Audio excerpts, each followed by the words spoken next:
So Buddhism has really created a formal practice of how it's this basic recognition that attention is all important. So how do we begin to make better choices with our attention? And in the Buddhist tradition, this is really the skill. I mean, it's all the skills we're talking about there, but this is really unpacking the skill of concentration. And I don't want you, when you hear concentration, to think, oh my God, that sounds like a lot of work, because it's not necessarily very worky, although there is some effort involved, and we'll explore fine-tuning that effort when we're in our sit. But concentration really has two elements, vitaka and vikara. Those are the Pali words for it. And vitaka is the selection. It's this recognition that of all the profusion of things going on, we can at any time choose, imperfectly, admittedly, we can choose to select something within that is more grounding, it depends what it is, more joyful, more grounding, more peaceful, more whatever it is. So vitaka in Buddhism is, out of all the things, you make a choice. It's the selection, and you choose something. And then the vikara is the committing, the reverence, the devotion, the letting your attention begin to flow into that thing, staying with it. The mind wanders, you come back, you recommit. Not in a grinding, like hold it here way, much more of a kind of a smooth, you've got a smooth, continuous effort. So you're just sort of flowing attention, and there's different ways. What's very interesting here is different. So why are we doing this? We're flowing attention into this so that more and more of the real estate of our consciousness is filled in this one-pointed way with this thing. And that is very stabilizing and settling. As the more gets in there, the more the friction, the agitation, the challenges, the compulsions, the doubts, the restlessness, all that is not getting fed as much. And it's still there, it comes through, but in general, more and more of our space, our attention is here, and things get ever more sense of stability, And then from that place of stability, a few different things can happen. From this place of stability, one is, this is also not unlike what they talk about with flow or being in the zone. Like when you commit all of your attentions, all of your faculties to something, there's a sense in which you're kind of merging with the action. Anyone had that experience, whether through sports or through music or through painting, or you're in a conversation or you're making love, and it's like all your attention is on this thing, and it's like this sense of really being merged. So it's one of the keys to happiness, basically, to have something you can commit your attention to fully. And it's a kind of no self experience, because your problems, your worries, they kind of drop out, and you're just fully committed to this thing. It happens spontaneously and beautiful in nature, right? You go down to the water, and this huge expanse, the mountains in the distance, the trees, the water, the light, it's so big that you just go, the part that's you, your worries or concerns, it gets shrunk in comparison. The real estate is just filled with this wonder of nature. I really noticed this living out in BC, whereas before my real estate was filled with the neurotic energy of angry Toronto downtowners. Now it's like mountain, sky. As the outside gets bigger, the inside gets smaller. It's like, thank God.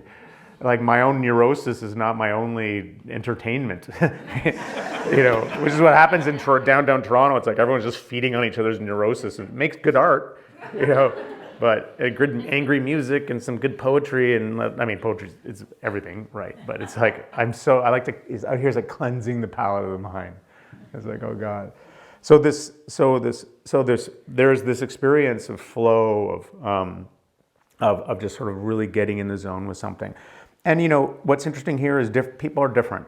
Different things are going to kind of get you more in that zone, and different people are going to be able to get into that one-pointed state more than others. And it's not that it's essential.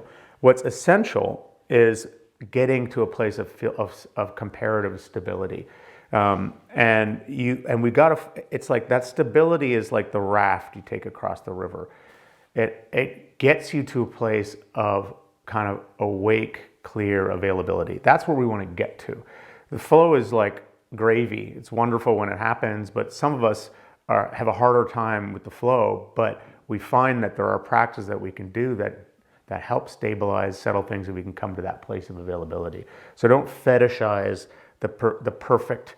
In Buddhism, it's almost seen as a sideshow. It's like you develop your concentration, it's important for the stability, but then people get so into the juicy, lush, one-pointed, they call them, you get into the jhanas, these spaces of emptiness. It becomes this whole, and it's considered sort of like the equivalent of being a little bit of an addict in the meditation world. You're kind of like a jhana junkie. They call them jhana junkies. You're like a bliss monk. You're just like, yeah, you want to go into the bliss. And it's wonderful to have that. It's like, it's pleasurable, it's enjoyable, it can lubricate everything to create this stability.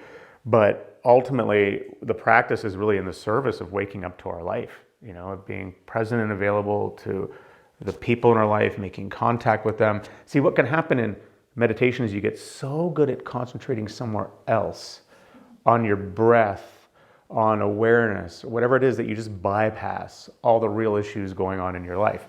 Anyone met those meditators? You know, those are the spiritual bypassers, you know. It's because you can become a master. I've never seen that. And you can get so good at that it could transform your whole relationship to suffering.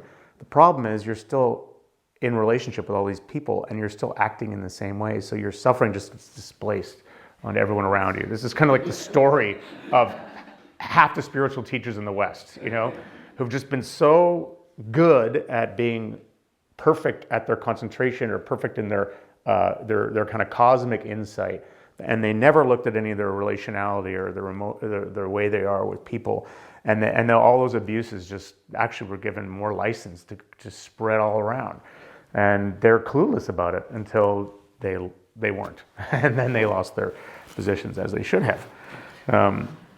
So we're really interested. So we're interested in here, and like we're going to explore in this guided meditation what it means to get stable for you. We're going to explore, I'll give you the option of exploring a few different home bases, because what we find is that some people like the breath is very soothing. A very narrow place on the nose is just all they want that can help kind of keep everything, get everything settled, and that's what matters, because that's the raft that takes them across.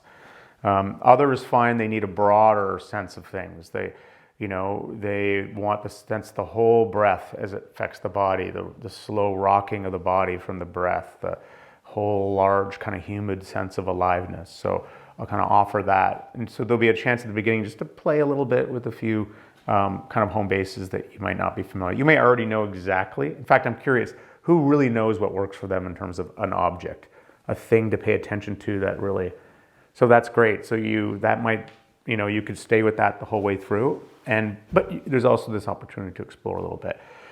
Some people like to be really like space, and to feel like you're in a narrow sensation feels kind of claustrophobic. Anyone feel like that? Like it feels too limiting, but to be able to notice your body and then even space around you with sounds feels much more like, okay, that's what's going to help me feel more stable. So we're going to look and explore a little bit what helps you get to that place of kind of relative stability. And keeping in mind, this is still a human process. Some days there'll be more stuff coming up and it makes it harder to get stable, and we're going to spend some good time tomorrow working on, as well as today, working on that too.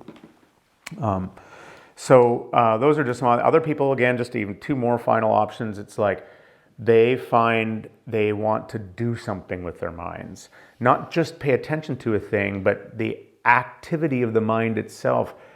Can they make that ends up being part of the meditation and can support the meditation? That's mantra and visualization. So I often, when I'm working with the breath, I like feeling the breath, but I often have a kind of visual of like the waves going out and the waves coming in, and I find it very soothing. And it's like I have a busy mind, I have a lot in here, so I had to like lock up the channels, and sometimes I even go, I mix it with a mantra, like kind of, I'll say in and out to myself, or I'll go, I am. I am is like a boom, or I'll go boo-doo, or I'll go blah blah, or whatever. I'll just like some sound that I enjoy, like hoomy moomy, something. It doesn't matter. Like just like I get into the sound, I'm making this sound. I've got this visual. I'm breathing, and it's like, is that busy mind? No, it's skillful means.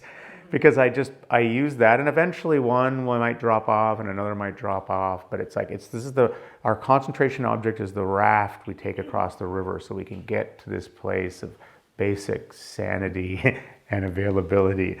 Now we're actually ready to meet those problems, you know? It's not like we're saying, hey, I'm not going to look at these problems anymore. I'm just going to put my head in the sand. It's more like when I'm just going around and around and around these problems, feeding it, connecting to other problems, connecting to other problems, I'm not actually making a lot of traction on those problems. In fact, I'm probably making things worse. I'm just stirring up the pot.